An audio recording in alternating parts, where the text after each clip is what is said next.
Welcome to the show where we expose new perspectives on our ever-evolving world through the lenses of various industries, cultures, and backgrounds.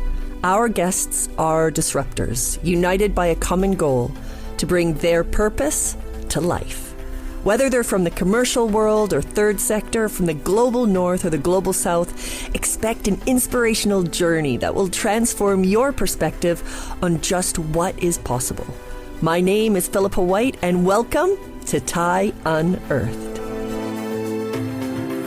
What if the real measure of success wasn't how much we've achieved, but how deeply we've flourished? And what if, in a world of material abundance and professional accolades, the most valuable investment we could make was in our own humanity?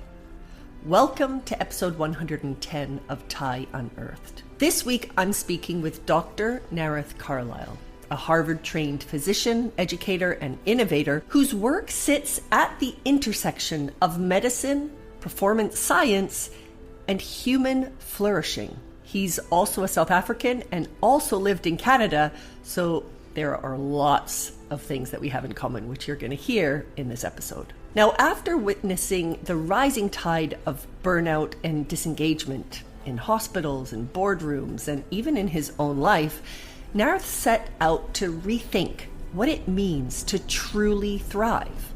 And the result?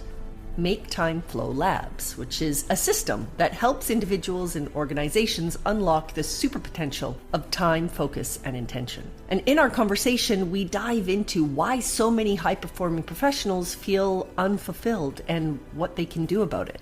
How to build a life and a business aligned with purpose, not just productivity. The science of flourishing and how it's being used by elite universities, executives, and even financial investment communities to rethink the future of success. And why, especially in environments of material wealth, we need to start investing in humanity before the cost becomes too high.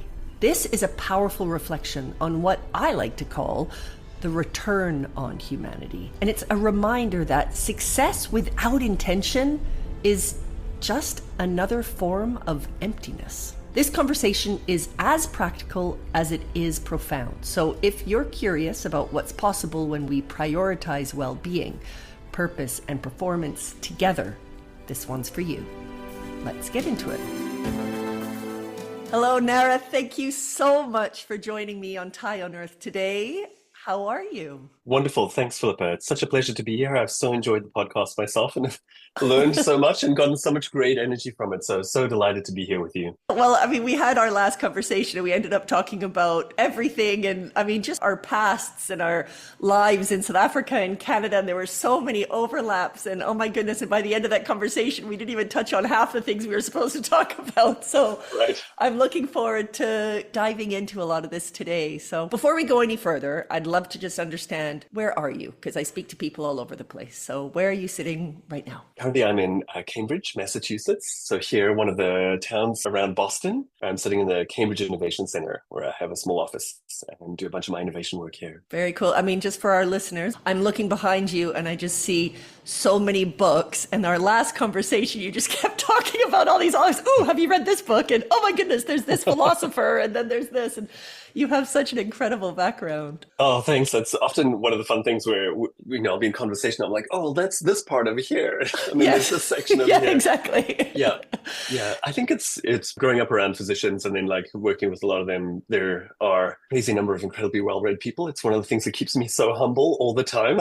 One of the attendings on our medicine service is Joe Liscalzo, whose massive book, he's one of the main editors of Harrison's, which is sort of like our internal medicine Bible, is there. So I think of it as having conversations with people. When you feel like, oh, I'm so alone and I don't have all these great mentors around me because I'm not in location X. But the truth is that many people have gone and put their best thinking into a book with great effort, as you know, with Return on Humanity. But, when I read a book, especially like nonfiction books, then I really feel that I'm sort of being mentored by them. And I use it as a way to have a conversation with people. So most of the time, I much prefer to have a book that I can write in and put sticky notes in and sort of really work the book, which is why I'm so delighted that you spent the effort and the time and were brave enough to launch Return on Humanity now a year ago.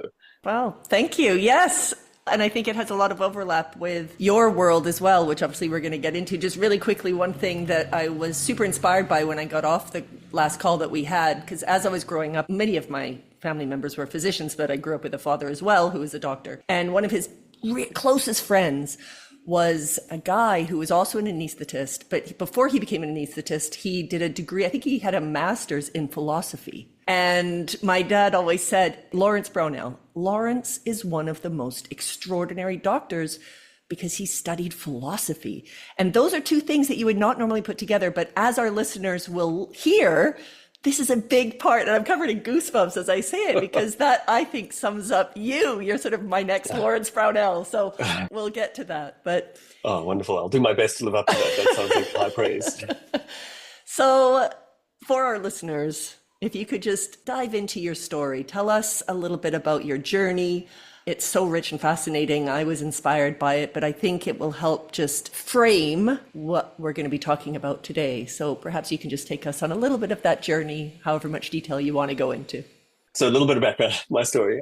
There's a lot to cover. I'm going to mention a few things, but maybe we'll dive into the ones that you find most interesting. So like you, I was born in South Africa. My mom and dad, so born in Johannesburg, both of them had really interesting roles. My father, a medical student when we were born, and then became a psychiatrist, but still one of the most biopsychosocial practitioners I've ever known. My mother, an artist. I grew up most of the time in Durban, which for the people who don't know is sort of on the East Coast. A vibrant city, really was competing with Cape Town to be like one of the main holiday towns, sort of really big surfing areas, so some amazing beaches that we can talk about. My parents really made a choice, despite their interest in being part of the transition, South Africa out of apartheid.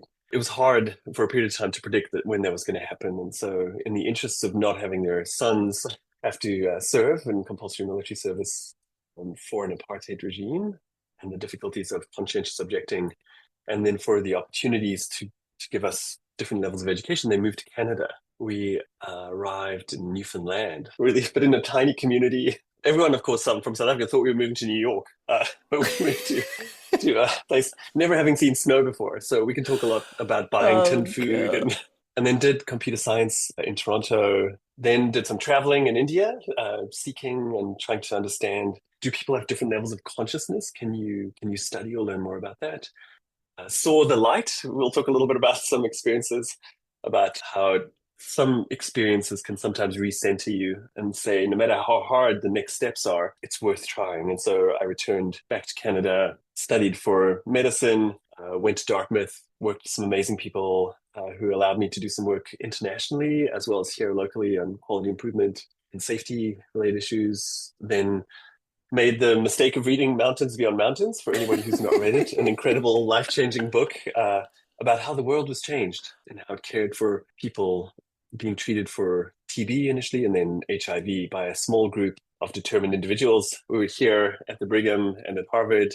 Was then determined to try to find a way to come here. Was lucky enough to be accepted at the Brigham for residency and at Harvard Medical School.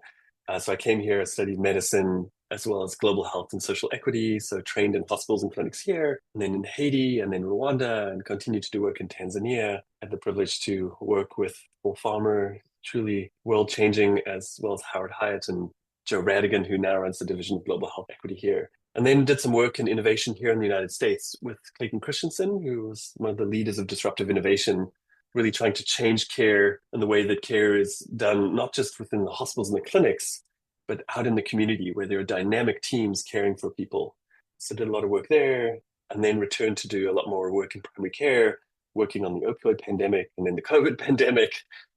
And now I continue to do a lot of work, both practicing clinically as a teaching attending in the inpatient service at the Brigham. I also am the lead clinical health informaticist for the Educational Institute, so working on educational innovations across the hospital as a whole and multiple different departments, and lead a small team doing research into AI, the use of AI in clinical education. And then here at the Innovation Center, I do a lot of work centered on human flourishing. A core part of that is helping people who are trying to do good in the world do better, both themselves and in the way that they're trying to do and achieve things. So there I'm using some of my joy of writing computer programs. So I built a platform called Make Time Flow, which I want to make, as widely accessible as possible. So fascinating because obviously you sort of reeled that off, and for the people listening, I just think it's really important to just sort of, okay, there's entrepreneurialism in there, started a tech business, there's traveling around various countries around the global south, understanding the challenges that people and communities face, then, becoming a physician and working in various areas of medicine. And now it seems that you're bringing these two worlds together. And I just wonder, before we actually get into the details, what was that catalyst? Because you read the book, you touched on the book. So we know that that book was a big catalyst to one of your life chapters.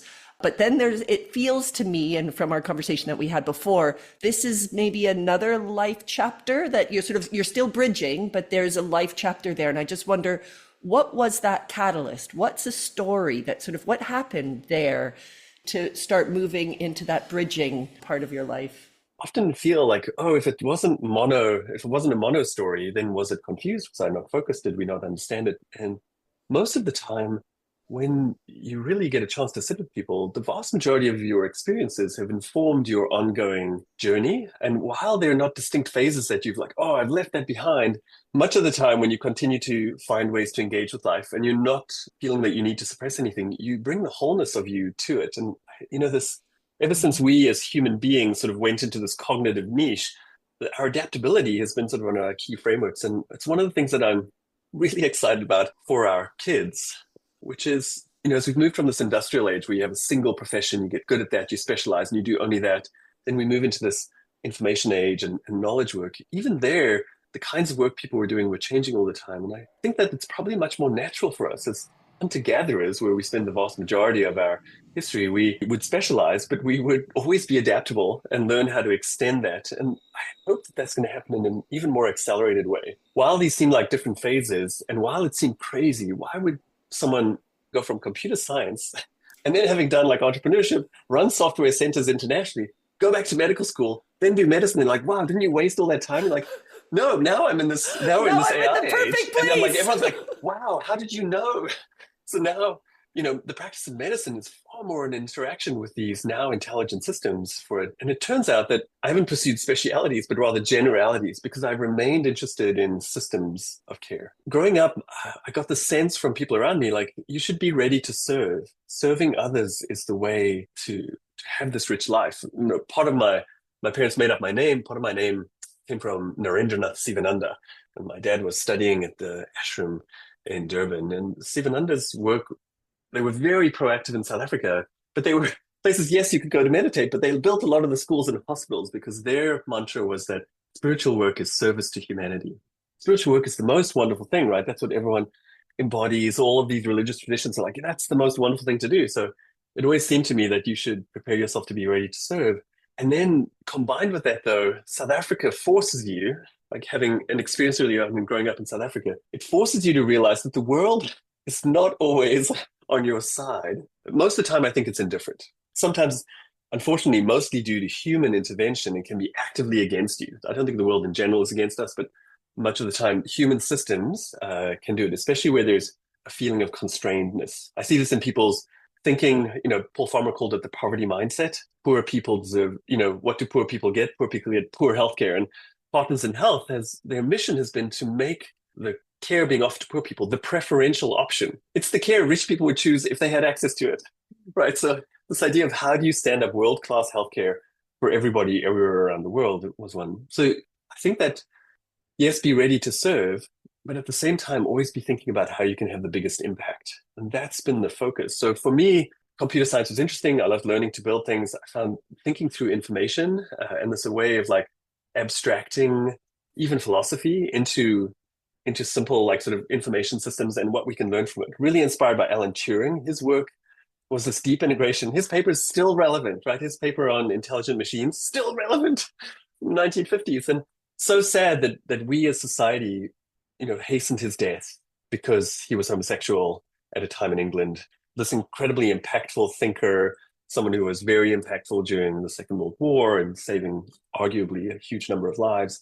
as a result of that. But because our society could not understand that the values that we share couldn't be expanded enough, his life was tremendously curtailed. But this idea of like bringing these things together meant that I could think philosophically while studying computer science. I could still stay connected to this idea that could this be connected not just to financial or military systems, but to things that connect us to humanity, education, and expert systems seem to be the main goal. Still kept alive my wish to say at some point maybe I could be useful in bridging something in medicine. Then through the experience in India, really seeing how somebody, even without medical training, did this and yet cured like a community of TB. But now coming into the practice and going through global health, my current specialty, my board certification specialty, is not just in internal medicine, but in this specialty newly established called clinical informatics. And clinical informatics is the system science of healthcare, right? And when I much prefer to break down the words, right, it would be the system science of health and caring. I much prefer to think of it that way. And so it was true that I got to that space seemingly haphazardly, but coming to it with a sense that there's power in using intelligent systems to help make caring better. There's a huge need for caring. It's hard to learn how to do, and it's hard to learn how to bridge. Great, let me try tackle that. Then I find the specialty. And then it's true that there were two additional awakenings that I had. And one was 5 years into working with Kate Christensen. I'm working in a healthcare startup. I'm traveling around the country. I work not only in hospitals and clinics, but I work with payers here in the United States. I work with people out in the community trying to end chronic homelessness, the most complex kids. And how do you make their journeys better? How do you get them the best possible care? But at the same time, I learned some of the real challenges around the systems of care, especially the way that we've structured it, unfortunately, in the United States. And the bet that we made previously that we would make it an employee benefit rather than a universal concern. And I think this challenge being, I don't want health insurance, I want assurance of care. And some of these needs that we have, of we as human beings will have a need for care. And so this is one of those areas where market forces can be helpful in driving innovations to make things better. But it's likely that across society, the most efficient system that's going to happen, and certainly the one that speaks to truth and justice and fairness, is going to be one that's going to result in universal access. That seems clear. Like I don't see any economic argument that changes that, nor the human desire, nor my wish for everyone in the world to have access to effective care. What I did learn, though, is that there are different value equations that are operating in healthcare today. And unfortunately, the one that we hope to have happen is not the one that drives healthcare in the United States today. We can certainly dive into that. Michael Porter's done a lot of work, but I have these three equations that operate at the macro level and then the meso level, the one that I would work in as a clinician. And then there's this true value equation that I think we should all stay committed to. This is the way of systems thinking. I could certainly give a brief primer of that to share how I think about that, and we could talk about those ones. I had this near-death experience in a car, and then I realized, like, what am I working on? I'm working in a for-profit company in healthcare, yes, trying to make things better, yes, but am I making money by helping people or am I making money from sick people? Always this great discrepancy within healthcare. The things that you see, unfortunately, affecting medicine. And while I try to practice the hermeneutics of generosity, right, this interpretation of generosity in the actions of people, small incentives that are constantly applied can radically change even the behavior of really well-intentioned people. Almost every doctor that I know is deeply passionate about providing great care and helping patients, but you provide small economic incentives that apply every day. And all of a sudden, your doctor no longer cares about you and the wholeness of your life. They're like, how can I see you in a 15-minute visit and do the checklist? And you're like, that sucks. So I had that coming to moment, and I all of a sudden realized that my greatest impact was probably not going to be within a system where I wasn't sure the incentives were fully aligned. That closely led to burnout. We'll talk a little bit about there's a huge amount of burnout among people working inside systems that don't align in these ways, and then being asked to take responsibility for that. So I started looking for other things. At the same time, I had children, and I wished for a life that was not just a standard cookie cutter, go to school, get a good job, and then what? Is that success? I'm like, no. So I started learning about thriving, which is for children to grow and develop vigorously, and then stumbled across, despite all this medical training, this field that's emerging from positive psychology into this field of human flourishing. It blew my mind, right? So my world went from my North Star was, how can I help play a part in systems that are trying to create the best care possible for all, into the audacious new enlightenment goal of my North Star is now, how can I play a part in helping create the best life possible for all? And with the science of human flourishing and what we are learning about what are true measures of really satisfying lives, they are not competing and dominating others. They are not having the most stuff. Those are very poor measures of life satisfaction. We're getting really strong evidence for it now. So it's super inspiring. We have, and I think are at the cusp of the possibility of having a life of tremendous abundance, and the recognition that rather than us all pursuing terrible psychopathologies of power and domination over each other, we will have the opportunity to pursue really rich lives in these 6 core domains of human flourishing that will let the vast majority of humanity live lives in which they are satisfied, they're the longest, healthiest lives they can.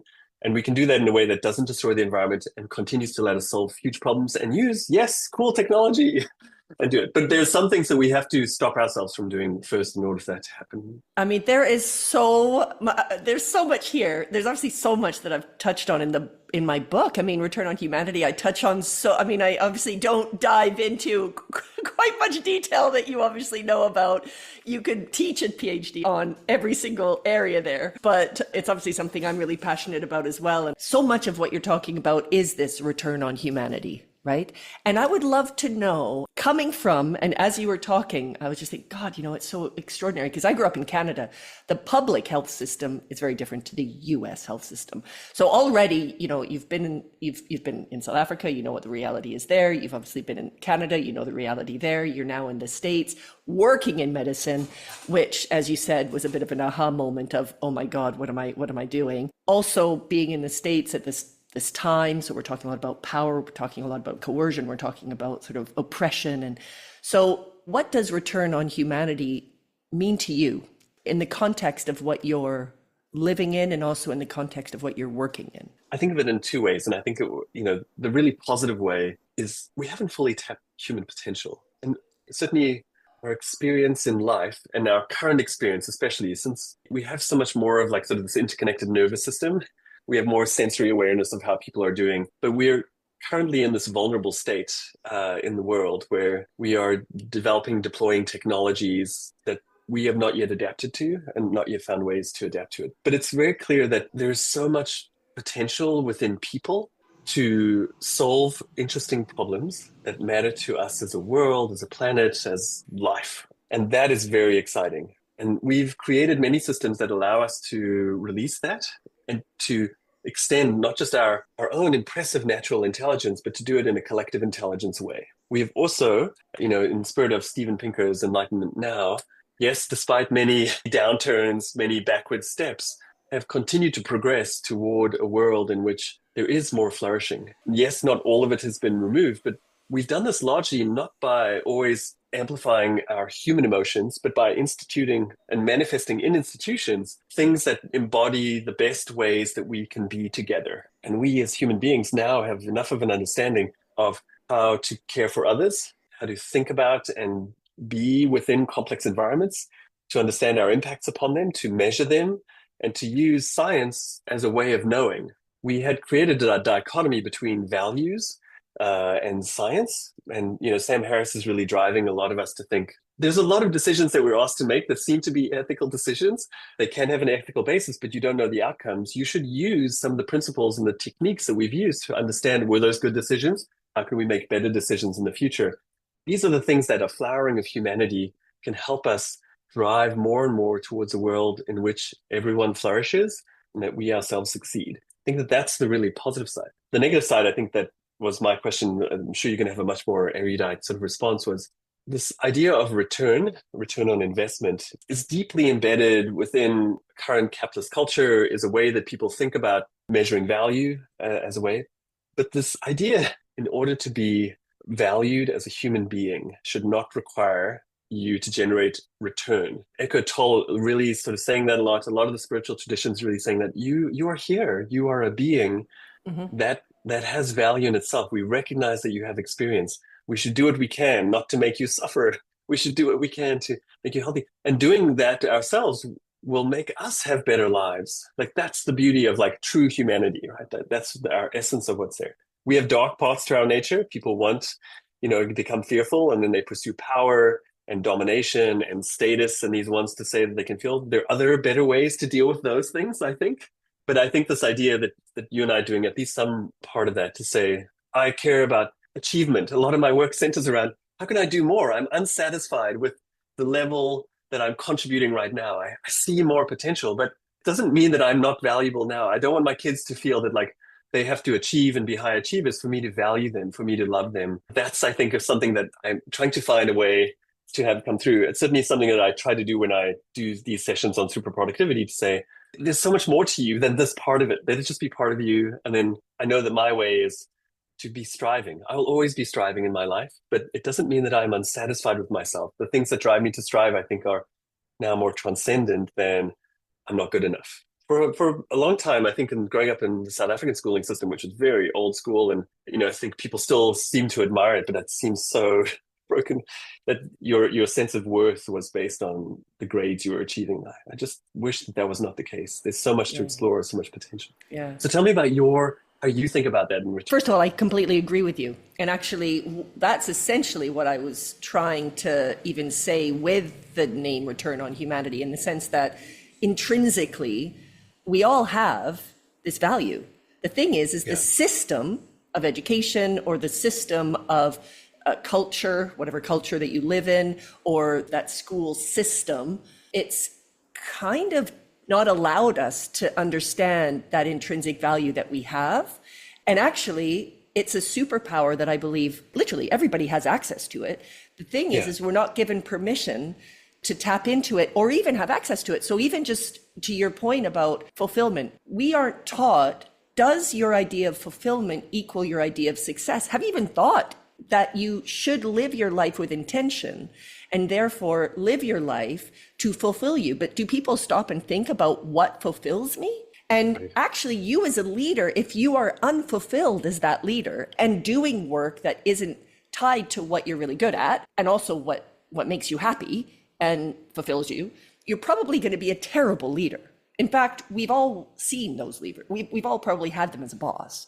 They're horribly unhappy people who lead with aggression, who are, create unpsychologically safe environments. So that's not our mecca. That's not really good. It's not good for that individual, but it's also not good for me who's working with that person. The whole point of sort of Return on Humanity, it's basically just saying the more we tap into these intrinsic, these competencies that we have so much value that it's not about making a return on us or proving anything. It's something that we have within ourselves. And if we tap into that, the situation where you're at is 100% better. The thing is, it's also using that language, that it's the language of business. And if we want to talk about it being more sustainable, yeah, it is. Your business will be better. If you want to use the word competitive, maybe we don't want to use that word, but will it be more productive? Will people be more engaged, which we know makes a better work environment and more efficient? Yes, it will. And so that's sort of what I'm trying to kind of unearth, I guess, with that language. And it's totally in line with what you're talking about. You talked about burnout. And I really want to talk about this because burnout is, as we know, it's something that we're all at risk of feeling, particularly to your point, I like my work, I'm a high achiever, but oh my God, you could very easily kind of tip the balance. And in high impact professions like healthcare, it's an issue, right? So what was that moment that you realized something needed to change, and how did you manage your time and energy? Yeah, thanks. There is a tremendous problem with burnout, and as your audience member probably know, yes, there are always tough times in work, and especially when you're tackling something hard or something new, which I'm hoping many people will do lots of, right? So you are not sure it's going to be successful.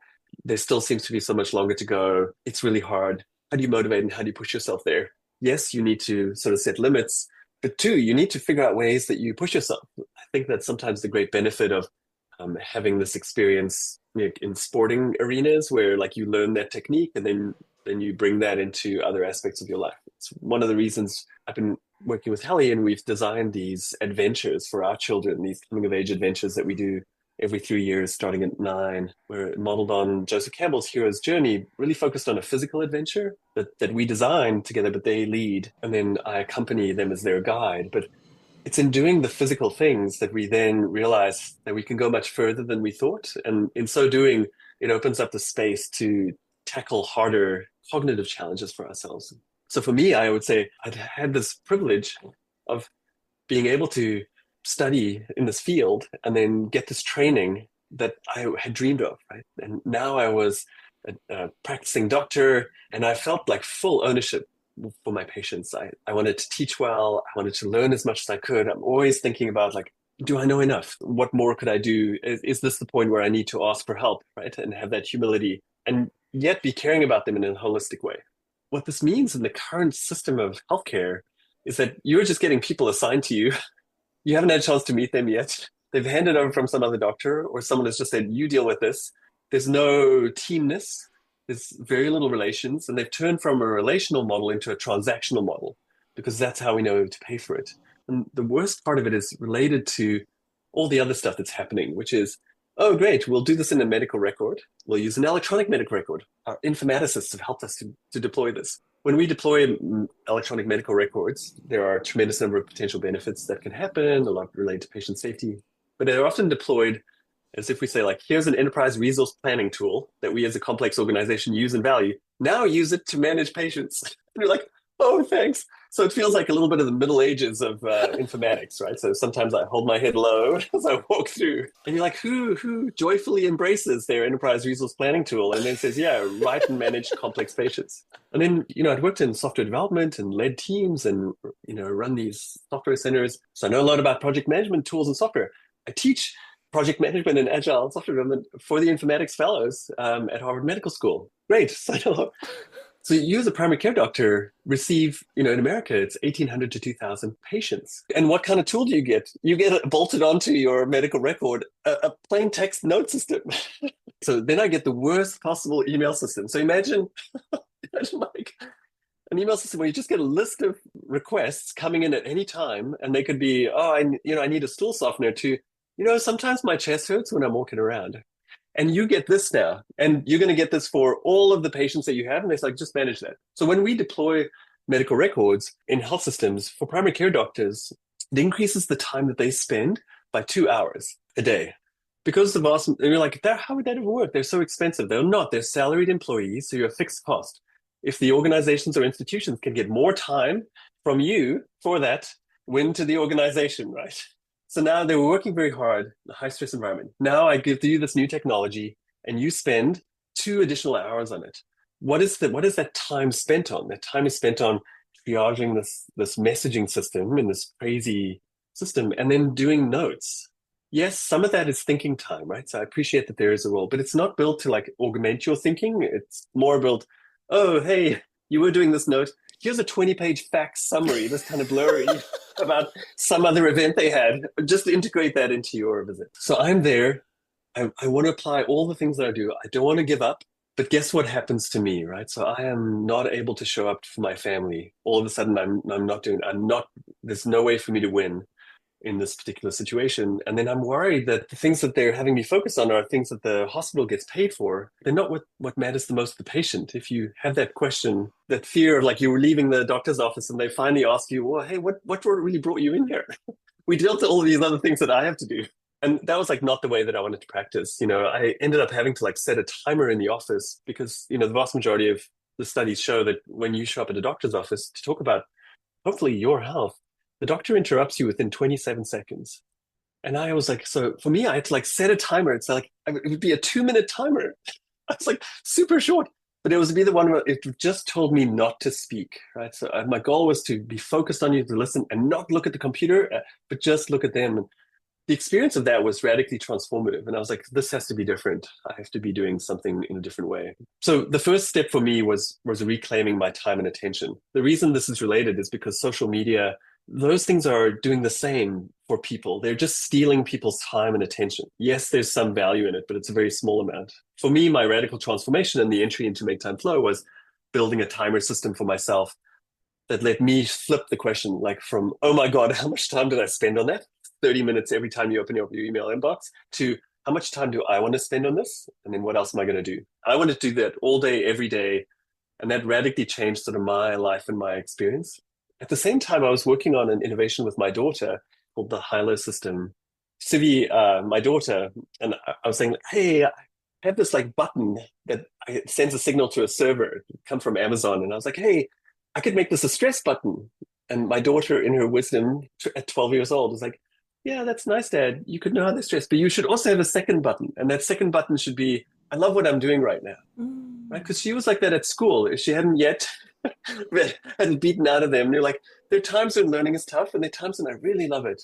So we built a small pad with two buttons, and she helped me put the little monsters on it, the happy monster and the stress monster. And then we deployed that in our clinic. And then I learned three amazing things. So one was everybody used it, despite it not blinging or doing anything or being an app, or they used it a few times a day to share it. The second one was it helped people realize that they were happier at work than they realized, because our brains are not built to remember satisfied experiences. We remember the beginnings, the ends. We remember stressors 6 times more than we do anything else. So most of the time, people's reflection on the end of the day is like, oh my God, that was so stressful. But the truth was that there was a huge amount of satisfied experiences. And that's true in medicine. It's true in other spaces as well. And then the other thing we learned was like, when I'd taken it away from one nurse and I was going to hand it to another, the nurse came to me the following day and said like, hey, could I have my stress button back? And the other nurse showed up and said, can I have it too? So Suvi got really inspired. We did a small study in 3 primary care practices, and we've got this ridiculous, super simple device. It's got 2 buttons, and its goal is to bring emotional intelligence back into organizations because they are emotionally blind. You'll tell your boss once something stresses you out, maybe a second time, but then you'll just be silent, even though it still bugs the heck out of you. And at the same time, we expect people to all love what they're doing. They don't all love what they're doing. They don't all love the same things. But if we knew what those were, we could radically change the experience of most work environments. And there's a simple tool to do it. So people listening, Suvi's busy launching and running this company, and she is looking for pilot sites of places that want to bring it to. That's amazing. If anybody's listening, they want to do it. Yeah, that's so cool. So I'm very keen to understand, just can you describe what is Make Time Flow? Because I mean, I don't know how many hours you have in your day, but you clearly have more than anyone else, or it's this productivity sort of skills that you're using to be able to fit everything in without burning out. So if you could just bring that to life for our listeners to just understand what it is that you're doing and how that works. There are 2 ways for people to engage with us, and then tools that I'd want to make available to them. So they're centered around the same thing. And the goal is to help people level up in achieving their own potential and live a really good life, what I'm calling deep success, right? I want you to achieve the most good you can in the world, and I want you to have a great life while doing it. I think it's possible. I think there's a tremendous amount of evidence. How do we do that? The 2 ways we do it are high touch and then high scale. The high touch one is through cognitive high performance solutions. That's Helly's leading that. You work with me or one of the other coaches in the system, and we use all the tools and techniques we know to help you level up. We do that for one-on-one, sort of high-end sort of executive coaching right now with customers here and then internationally.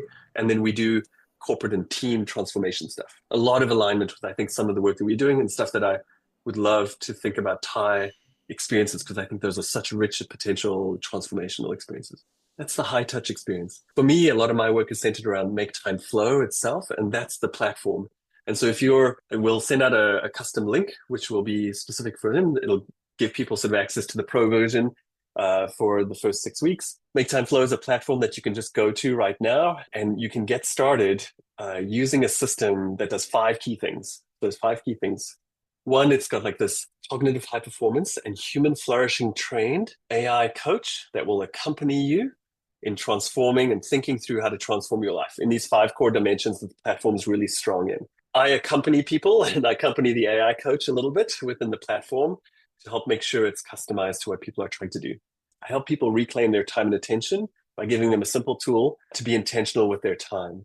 I connect that with a highly effective task trust system to make sure that things don't get derailed or fall off the rails or get forgotten, but they also get them out of your mind. So you're not managing it all in your head, and it frees your brain up to do what it's going to do best, which is think big thoughts. I want you to connect your work and your daily activities and shutting down and having a rich life through all of these core domains, meaning and purpose being a core dimension. And then the final one is I wanted people to be helped by it. So we do that by helping them design pragmatic personal experiments, which they run inside the platform, by connecting to our community and then seeking out one-on-one coaching if they need to. My goal is to have the platform always be centered around the individual The way that the platform works, though, is that the people who aren't generally leaning in are, I suspect, like the listeners of this podcast, which is they are leaders themselves. Whether they're in leadership positions yet or not, they're people who every organization needs desperately, which is they're people who take ownership and they find a way to make it work, which is sort of my definition of leadership. I would say it's like this B to C to B, which is my preferred approach. We're looking for people who see and use the platform, go, hell yes, I want this for me. I want this for my team. I want to share this with others. And we're in the journey of getting through that. But I test it, use this, live in it myself every day. And it helps me do what I do. And I still work out most days, 2 hours a day during the day. And Hallie will confirm this for you or not, but like my goal is to be a really wonderful partner and a really wonderful father. And so I'm committed to getting home every night. The weekends, we commit to doing these adventures together. And I work in my community as the head of the Humanist Chaplaincy, the head of the board of the Humanist Chaplaincy. And I think deeply about ethical and community-based choices and decisions. So my goal is to measure myself within it and to do it. Oh my God. Yeah. Do you have a quote that sort of sums up what we've talked about? There were two that I wanted, and one was just the one quote from Humanocracy by Michela Zanini. We are defined by the causes we serve. Our identity is discovered in the challenges we embrace. However modest our means and finite our capabilities, we can gift ourselves the exhilaration of a noble quest. Thankfully, there are plenty of deserving problems to go around. It got me. It got me. Okay, great. And then from Enlightenment Now, we are born into a pitiless universe, facing steep odds against life-enabling order and in constant jeopardy of falling apart. We were shaped by a force that is ruthlessly competitive. We are made from crooked timber, vulnerable to illusions, self-centeredness, and at times astounding stupidity. Yet human nature has also been blessed with resources that open a space for a kind of redemption. We are endowed with the power to combine ideas recursively, to have thoughts about our thoughts. These endowments have found ways to magnify their own power. As the spiral of recursive improvement gathers momentum, we eke out victories against the forces that grind us down, not least the darker parts of our own nature. We will never have a perfect world, and it would be dangerous to seek one, but there is no limit to the betterments we can attain if we continue to apply knowledge to enhance human flourishing. Beautiful. I just love that. Thank you. I knew you'd have good quotes. Is there anything that I haven't asked you that you'd like to tell our listeners? I think there was one question that we didn't get to, which is like, what's the one thing that I would have leaders know about? And it's this idea that many people are worried about underwork and they have this mental model that's linear, right? So if I just put in more effort, I get more results. The sad truth is that I think that mental model is wrong and that it's not a linear curve, it's an optimal curve. So the inverted bathtub. And what people need to do is they're so worried about underwork, but the truth is that there are real harms to overwork as well.